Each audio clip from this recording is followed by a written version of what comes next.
let's go back to this issue of the game that you're playing, which is the game that I think a lot of our listeners and viewers ought to be playing, is one of long-term compounding without disaster, so that you get to the finish line of being securely securely rich. Like, it's a sort of get rich slow approach that requires you to avoid a lot of dumb behavior, to think of it in Charlie Munger-esque terms, like just avoiding standard stupidities. So can you just rattle off for us some of the key things that you have to remove that are likely to interfere with that long-term compounding journey? What do you have to get rid of in order not to create catastrophe along the way? So, two things before I get into it. One is I love this Chinese expression, apparently, it doesn't matter how slow you go, so long as you don't stop, which I think is a beautiful idea. This friend who's climbed Everest 5 times, he's taken various people up. I think less of that is happening these days, but he sort of feels like he can get anybody up Everest so long as they're willing to put one foot in front of the other and never stop putting one foot in front of the other. That's the most important thing. And so I think that the other thing that I ought to share with you is that obviously I'm aware of all the domain of things that I've figured out that I want to avoid. But obviously that's what's within my consciousness, and there's probably a vast infinite area of things I ought to be avoiding that I'm still not aware of. And obviously we make rules for ourselves. And so just to rattle off a few, I shorted 3 stocks, and it's funny because I had a conversation with a really wonderful investor who's extremely quiet and private, and he said, I said to him, I talked to him about shorting stocks. I met him, Steve Wallman. I met him in Omaha, incredible investor, and he said, yeah, I believe that Charlie Munger shorted 3 times before he decided it wasn't a good idea, and I actually shorted 3 times before I decided it wasn't a good idea. But simply looking at the mathematics of shorting, you realize that if you just cut that from your behavior and your activity, you're going to be already ahead of the game. The next place is leverage, period. And in any way, shape, or form, certainly inside the portfolio, there was a period in 1998 where we were 10% levered. And it was just not a smart idea to be levered at all. The only way that I could argue that a investment portfolio perhaps could be levered is if you really had access to not a margin loan, but long-term capital that is not contingent on the movements of the market. So one of the problems with margin loans is that they may require more capital at exactly the time that you're indisposed for it, because you might get redemptions from your investors, for example. So you cannot see the leverage that is in a margin loan or some kind of loan against a portfolio, which may have very specific market-related terms as to when more capital is required or when they can take the margin loan away and sell securities from underneath you. You cannot compare that to a mortgage on a home, a 30-year mortgage on a home, where even if you, in the United States, even if you stop paying your mortgage interest, they can't evict you from your home. Those are 2 very, very different kinds of leverage. And then you can go into the leverage inside of the corporations that you're in. And one of the huge mistakes in Horsehead was that I did not pay attention to the buildup of leverage inside the company, or debt inside the company, which should have been pretty obvious to me. And it's kind of shocking that I didn't do that. It was a kind of a boiling frog phenomenon. I then go into, in my case, the selection of investments. So if already, we're taking away vast areas where people operate.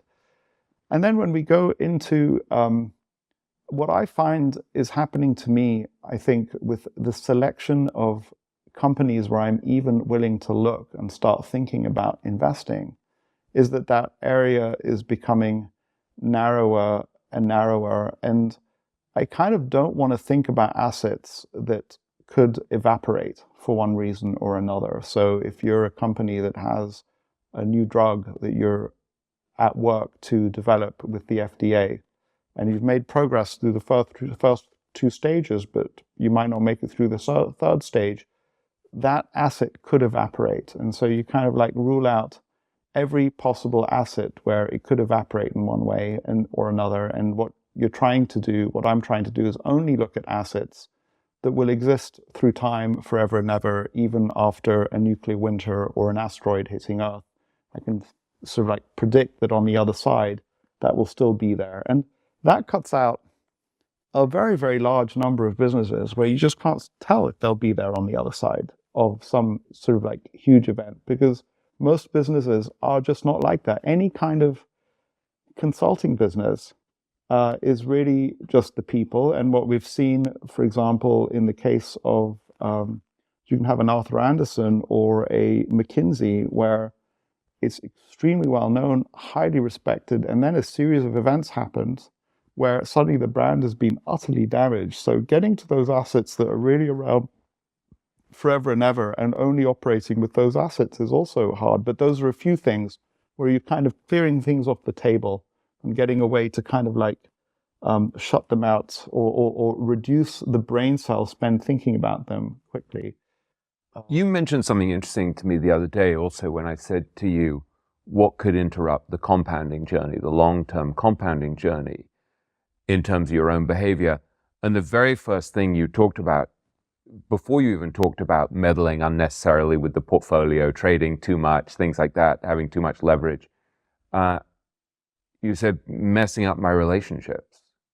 Can you talk about that? Because I think it's something that people don't really think about. And actually, I think it's such an important insight that if you mishandle your marriage or your relationship with your kids or something, or your relationship with your friendship, with your friends, that actually can have a really powerful impact on your compounding journey. And and I find it interesting that there are a few areas where I, with deepest of respect, part company with these great sages that I worship in Omaha every year. It's somebody made the point to me that, you know, these kind of like extremely famous value investors live a very long time, but they don't necessarily have the best marriages.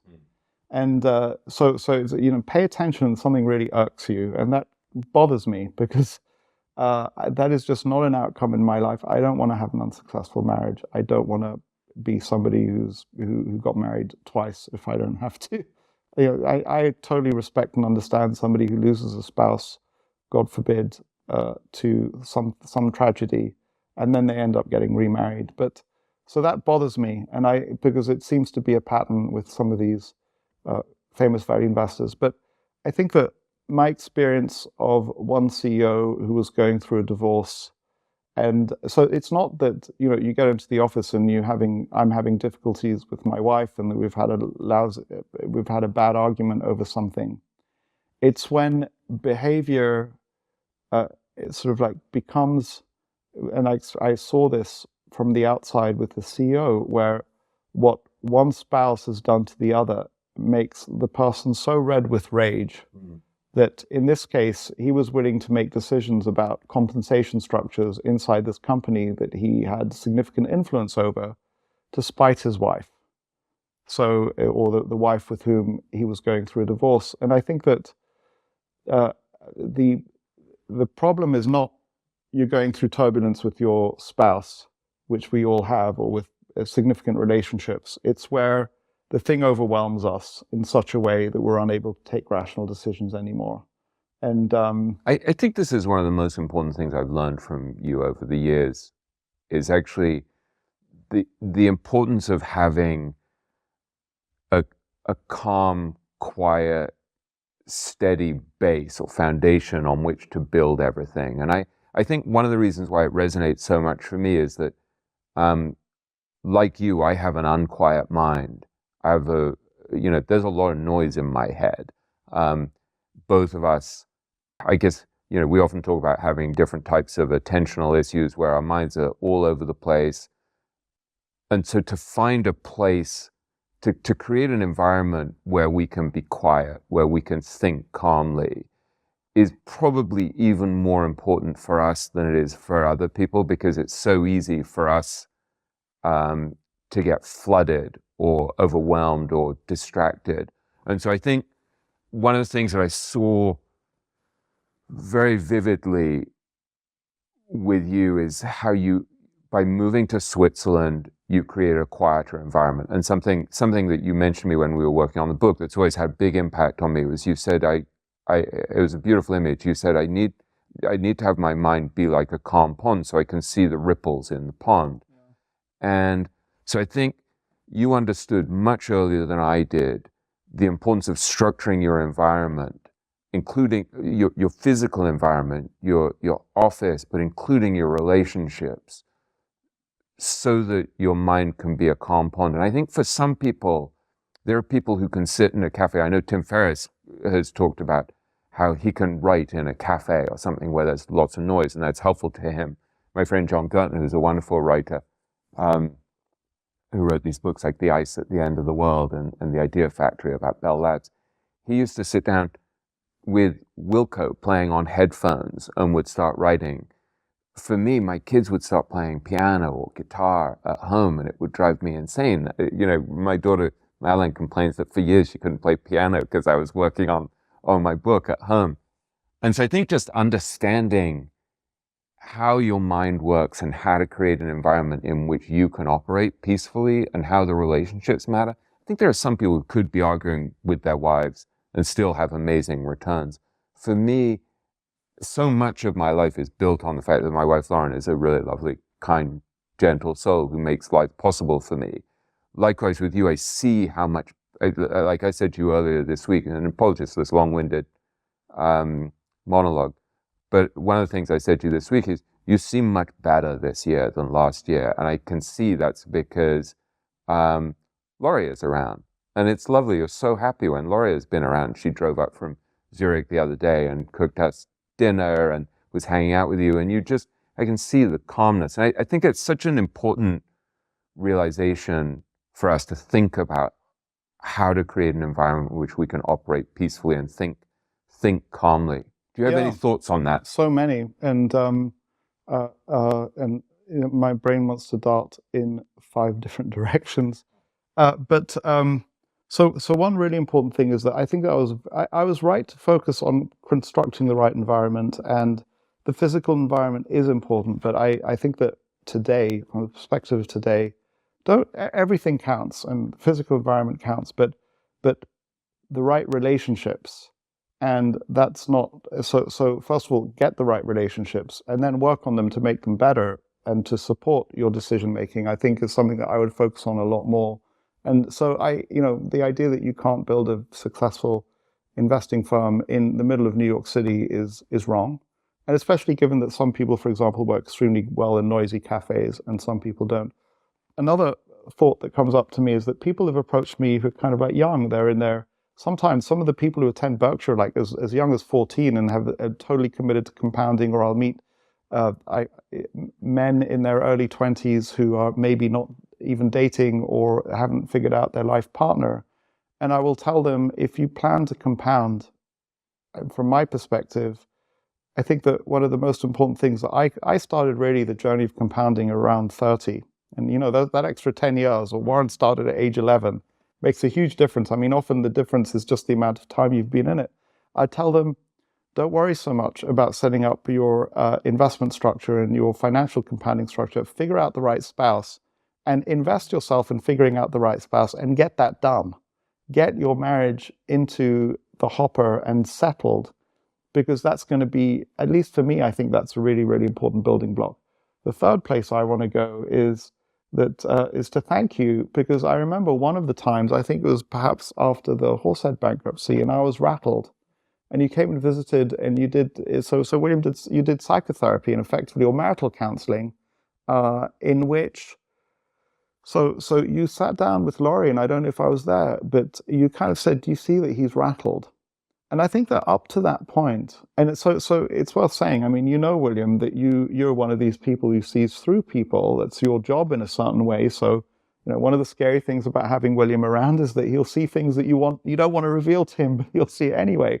So I don't even know if it's not like I'd sat down with you and said, I'm rattled, but you took the opportunity, and Laurie has trust in William, and said, do you see that he's rattled? And I think from that day forward, you kind of opened up a channel that had been closed in Laurie, and she opened up to seeing that. And once she saw that, she was able to act differently around me when she saw that I was rattled. And so, Yeah, I mean, to be more specific about it, I saw that you were in, I think this is the start of 2016, and I was staying with you in Zurich, and I saw that you were in unbelievable pain because Horsehead had just gone under, and it was a huge mistake. It was probably the worst investing mistake of your career. And it was deeply painful, and the market was getting hit at the same time, and you were doing even worse. And Laurie, who's absolutely lovely, was acting as if things hadn't changed. She was like married to this young hotshot hedge fund star who had just published a book that everyone loved, and so she was flying around the world having a great time. And I was like, Larry, guy is in so much pain. You don't understand. And there was a moment there where you said to me, I think we were sitting in your office in Zurich, and you said to me, I understand why sea captains sometimes say, you have to relieve me of you have to relieve me of my command. And I said to you, Guy, do you hear what you're saying to me? And you said to me, yeah, I'm saying to you, get me out of my pain. And so I think, in a way, part of my role in your life and your role in my life has been, to use this beautiful phrase from another friend of mine, Matt Ludmer, is to be friends along the path, where I can kind of come in and say, Guy, you're under a lot of pressure, and make sure that the people around you know what pressure you're under, or and try to steer them to help you. And I think this idea of finding friends along the path who can give you strength when you're really suffering, but who also are there to celebrate with you during the good times. And there was also a time I remember when we were in New York when you were at your annual meeting and you were talking kind of embarrassed that your returns weren't better. And I was like, Guy, do you hear yourself? Your returns have been really strong. And I had to kind of remind you, no, you're not getting carried away, becoming too arrogant. You're actually getting carried away, beating yourself up too much. And so I think, I don't know if there's some takeaway for our listeners and viewers. I think this idea of finding people in your ecosystem who wish you well and are friends along the path and who see when you're in trouble and when you're thriving, when you're getting ahead of your skis, if that's even the term, is so too far ahead of your skis, is so valuable. yeah, I mean, just to go into some of the subtlety of my interactions with Laurie. So there'd be times that I'd be feeling down on myself or stressed or lacking in sort of like having imposter syndrome. But so that's what I was trying to express to Laurie. But given other things going on, young children, sort of like disagreements over our roles in the home, what it came across was along the lines of, damn it, I'm out there working all day and you're doing nothing. And no matter, and so, one of the things that your conversations with Laurie helped us to transition to is, here's some pain that I'm feeling, or here's something that's kind of like not happy for me at work right now. And to be able to talk about that without making it sound to her like I'm disparaging her role in the home. And what's important here is not what I actually think, it's the way she receives it. And so that's kind of a subtle difference. I would tell you that what I've learned, and actually I'm excited to do this kind of like, so what Laurie and I have learned, when things come up, and it's very easy to tell when something's come up because one or both of us is riled. And the perspective that I've developed is I don't have to try and figure that out on my own. Most of the time there is a template out there that we may not have within our toolbox. And so we've gone to this marital counselor in London who's helped us in all sorts of ways. And there are subtle adjustments and differences or modeling of certain kinds of interaction that just once you've got it, you've got it. It's a bit like learning to ride a bicycle. And so I'm actually curious, given going back to the very beginning of this conversation, the intensity of our interactions, So this is friendship, but I'm curious to see what this psychotherapist, counselor, family dynamics guy has to say, and if it may do nothing. But we had a transition. One of our children was moving from one school to another that I was deeply uncomfortable with, and we went to him. We had 3 or 4 sessions with him.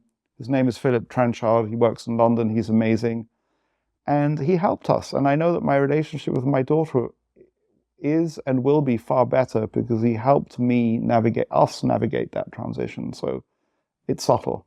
I think this is one of the important things that I've learned from you is the extent to which investing is this inner game. There's the outer game of figuring out how to do financial analysis, how to look at the numbers, whether the numbers are trustworthy, what the leverage is, all of the, whether management is good.